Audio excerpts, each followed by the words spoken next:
cái món đặc biệt ở cái quán này đó chính là kim chi. Thì tụi mình sẽ uống Catenat ở ngay trên Waterbus luôn.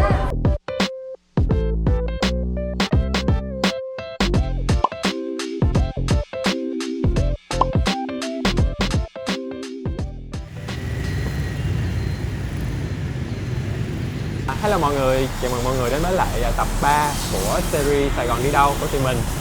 Thì hôm nay chủ đề về cà phê, và để khám phá cái món thức uống đặc biệt này của Sài Gòn thì tụi mình sẽ khám phá cà phê qua nhiều lăng kính khác nhau. Và địa điểm đầu tiên thì tụi mình book trên cây Lúc, nó là một cái coffee experience của quán La Cà. Thì bây giờ mọi người cùng Thọ và Hùng tham quan nhé. Ok, let's go.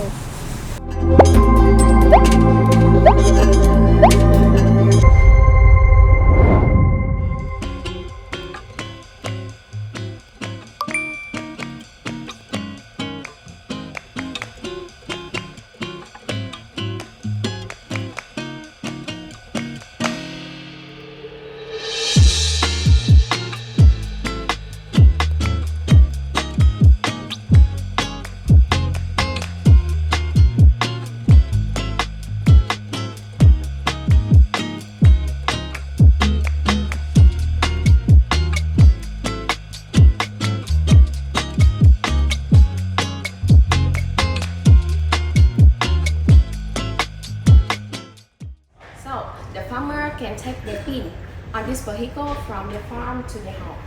Yeah, because of this specialized design.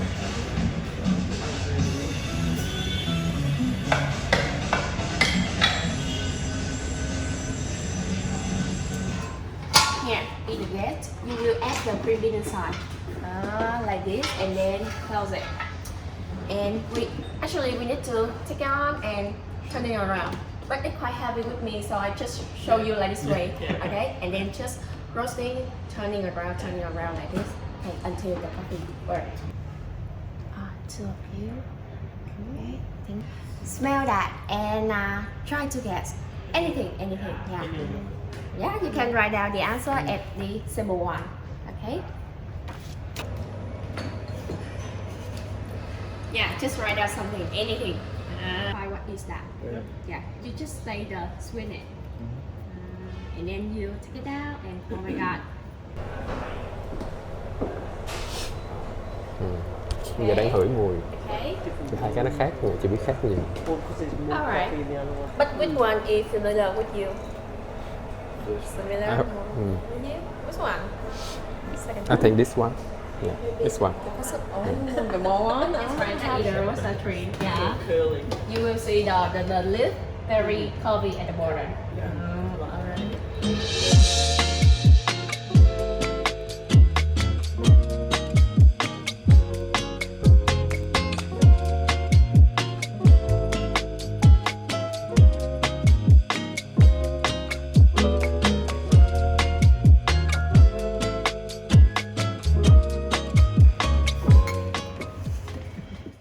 Okay, and this is Robusta bean, 85%, and 15% of the Arabica beans. All right, so you get ready to go downstairs with me and roast the bean.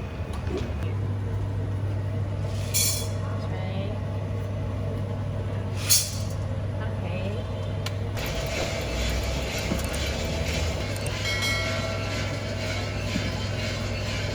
All right, so you guys can have a smell.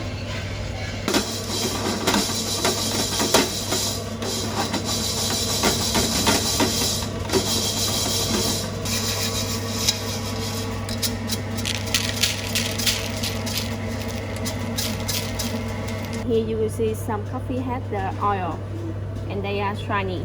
You see? The second part is dark roast. Yeah. And if you want to roast more than the second part, we will call that French roast. French, yeah, burn. It means it's really dark, really strong.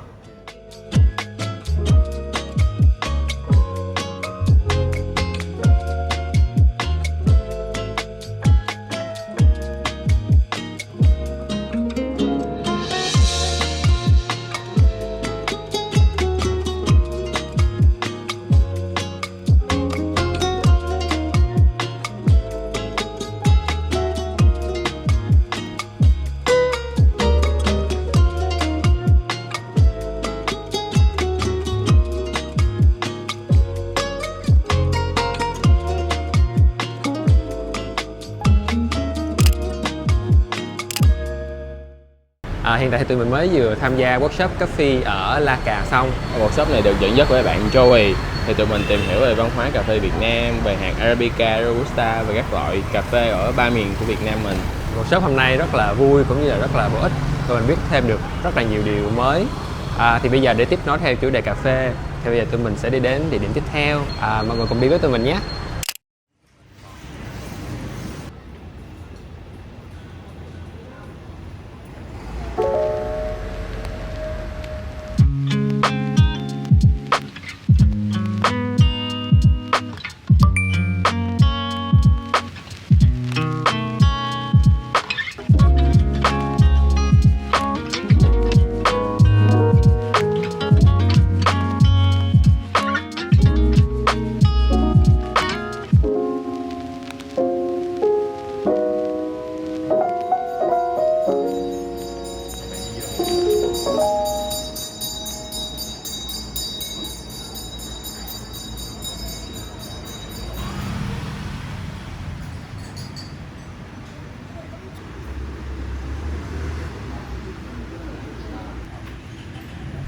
Bây giờ thì tụi mình đang có mặt ở địa điểm thứ hai trong series ngày hôm nay, khám phá về cà phê, và đó chính là ở cà phê Đỗ Phủ Đại Hàng.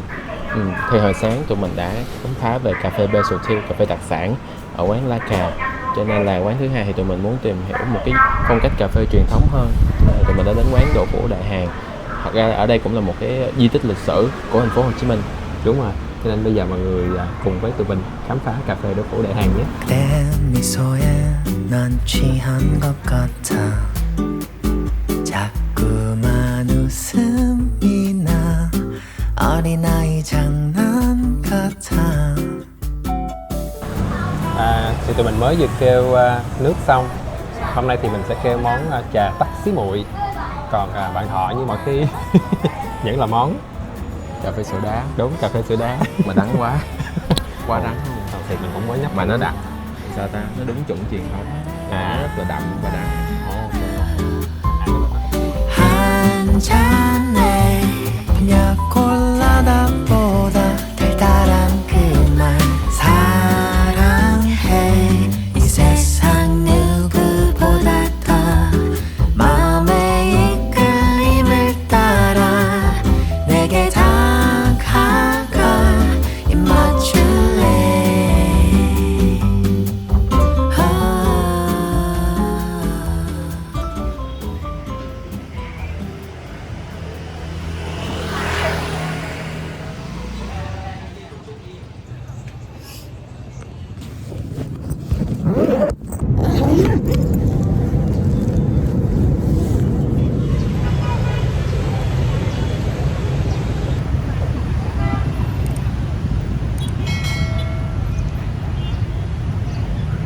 Và bây giờ thì tụi mình đang có mặt ở địa điểm số 3 của series ngày hôm nay, đó chính là Catinat Coffee. Thì đây là một chuỗi cà phê cũng khá quen thuộc với mọi người rồi, nhưng mà hôm nay tụi mình đi ở một chi nhánh mới mở ở bến Bạch Đằng, và bây giờ mọi người cùng tham quan với tụi mình nhé.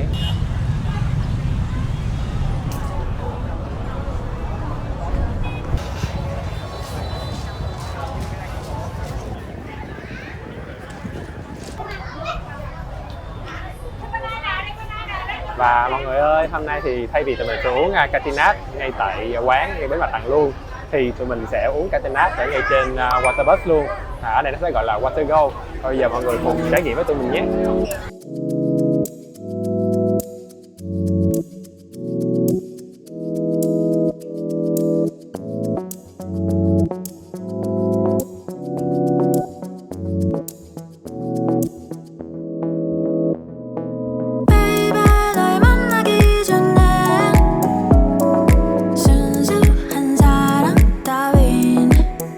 없다는 생각이 편해 늘 특별하지 않아도 I call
tụi mình mới vừa về lại bến Bạch Đằng.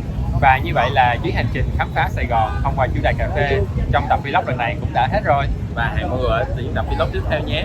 Bye bye.